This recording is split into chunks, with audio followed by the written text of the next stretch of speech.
Stella the Zombie Killer by Alistair Wilkinson. Part 7. Jared had followed Hook outside into the garden. The space was glorious, a square of land surrounded and guarded by the tall white buildings of the museum and filled with greenery, tall, low, bushy, skinny plants in ordered rows and plots. Hook laughed at Jared's gobsmacked face. It's taken a while, but we're pretty much self-sufficient now. We grow enough to last us all year round. The solar panels make sure the freezers run like a dream. Hell of a job lugging out the nearest Iceland, though. How? Jared couldn't form the words. Hard work and swearing, mainly, said Hook, anticipating the question. But it's all set up now. Couple of hours a day should see it right. Grab a hoe. Jared bent to his task obediently, working steadily under Hook's direction. Jared's permanently bent posture made him seem even smaller than the large-framed Hook. You used to play in the games, he said. It wasn't a question. Yep, Hook replied. Centre-back for the Falcons. Loved it. I remember the Falcons. Always the runners-up. Yeah, we never quite made that step up. Great guys, though. Great guys. Great times. Hook leaned against a spade that was tiny in his hands. Were you a fan? My kids, said Jared. I still followed football. Chelsea, he shrugged. I was turned down by Nottingham Forest, Hook mused. I was gutted. Thought my life had ended. He tutted it himself. Didn't know what the end looked like then. He straightened his back and sighed. Then the message came and everything changed. Everything was going to be fantastic. Nottingham Forest didn't matter anymore, and when they came up with the idea of the Synosia Games, I jumped at the chance. 6 months of mods. He flexed his arms and chest, making his muscles ripple with brutal, augmented strength. 5 years of competing, and still not a problem with them. Still got the hook. Yep, Hook shot out his arm, curling it round an imaginary opponent. Hook 'em in, bring 'em down. That was me, he said proudly. Movement caught Jared's eye, and he jerked his head around. Easy, JJ, said Hook. You're safe in here. Jared peered at a section separated by a wire mesh fence. Chickens, he said. 2 birds pecked at the dirt and more joining them. Hook nodded. They're Stella's job. I can't stand cleaning them out. How many? Hook shrugged. Couple of dozen. She looks after them well, but then she does everything well. Jared nodded. She's the Synosia, he whispered.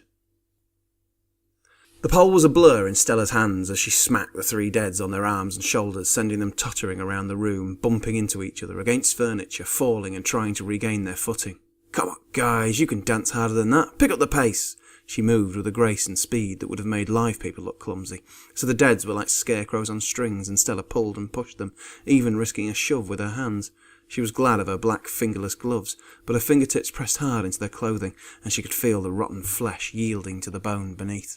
An ancient computer monitor stood at the corner of a desk. Well, said Stella to the deads, I know this is a museum, but that's even deader than you. She span away and blew the dust out of the plastic ribs at the back of the monitor.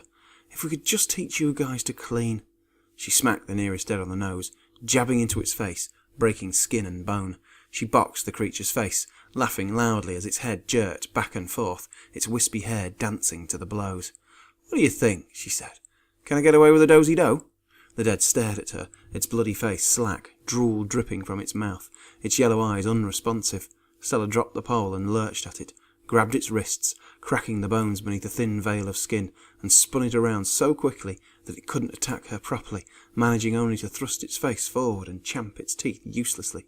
Stella laughed at it, and used it to bat the other 2 out of the way. Yee-haw! She yelled, spinning faster before finally letting go, sending the dead sprawling against a desk, crashing it and its contents, bulky monitor included, to the floor. I don't suppose you ever need to worry about her, said Jared. No need, Hook replied. Like you said, she's the Synosia.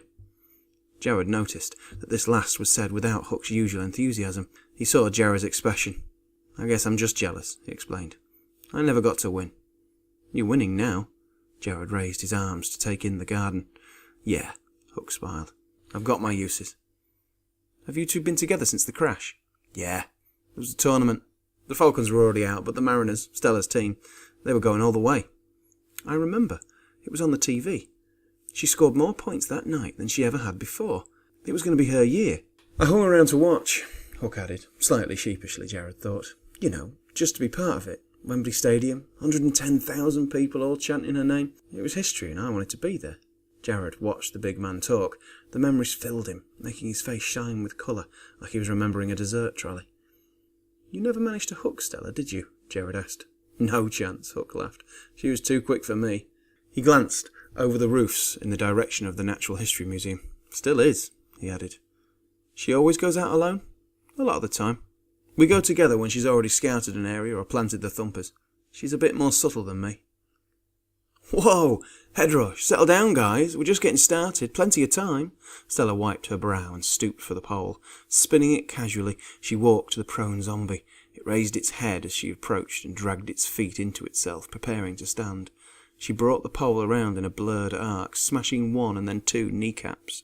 The dead fell back on itself, and Stella turned to the next one.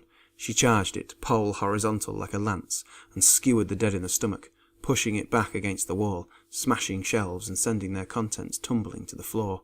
Momentum carried the pole through the dead's stomach and into the wall behind. It thudded into the plaster, knocking a hole in the wall. Stella pulled out the pole and span it above her head as she turned to the last dead standing. I think that's just about it, and my card's already marked for later, so I'm afraid you'll just have to sit this one out. She let the pole slide through her gloved palms till she held it in a two-handed grip. Swinging it head height, she connected with the side of the dead's head, and, such was the force of the blow, its skull collapsed and the bar travelled through into its brain.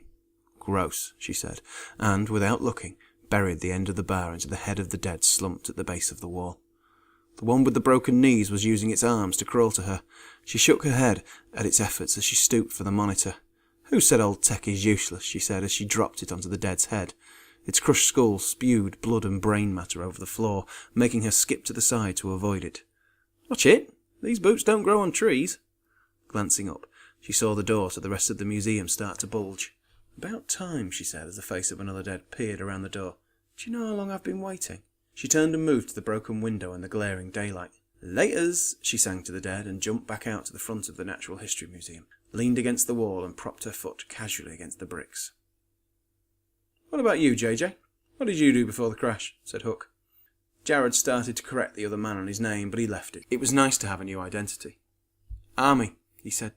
Right up until the disbandment, I was career military. Made it to captain, was ready to go all the way. Captain Jenks, eh? Said Hook approvingly. Not sure I could have cut it, though. Not with what's happened since.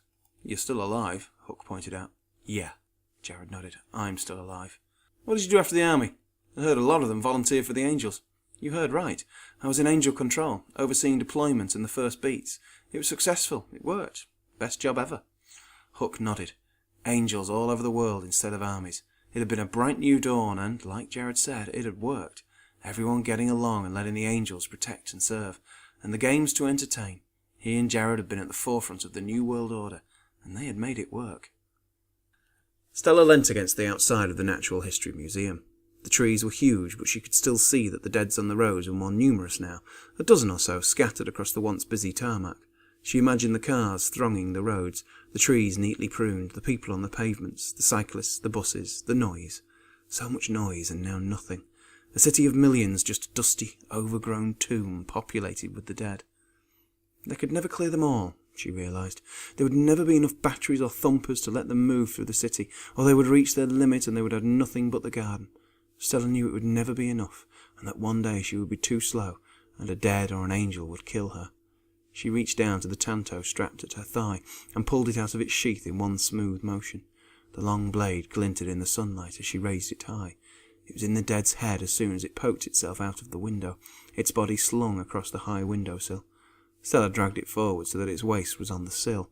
The next dead followed insensibly after, and soon joined its fellow. She piled the bodies high, blocking the smashed window. Patting the topmost dead on the back, she said, "Thank you," and trotted across to the window at the bottom of the left tower.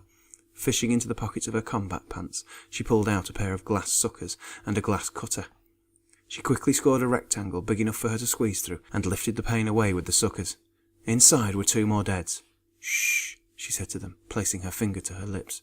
They were on her as soon as she entered. The tanto was out of its sheath, and up into the first dead's head in an instant.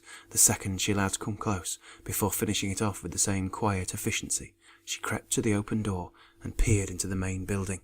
The huge, arched chamber, the skeleton of the diving blue whale and the deads. The latter were crowded around the door to the chamber at the bottom of the other tower. Smiling to herself, she crept to the staircase, and began the climb to the top. Thanks for listening. Don't forget to subscribe and be the first to hear Part 8 of Stella the Zombie Killer.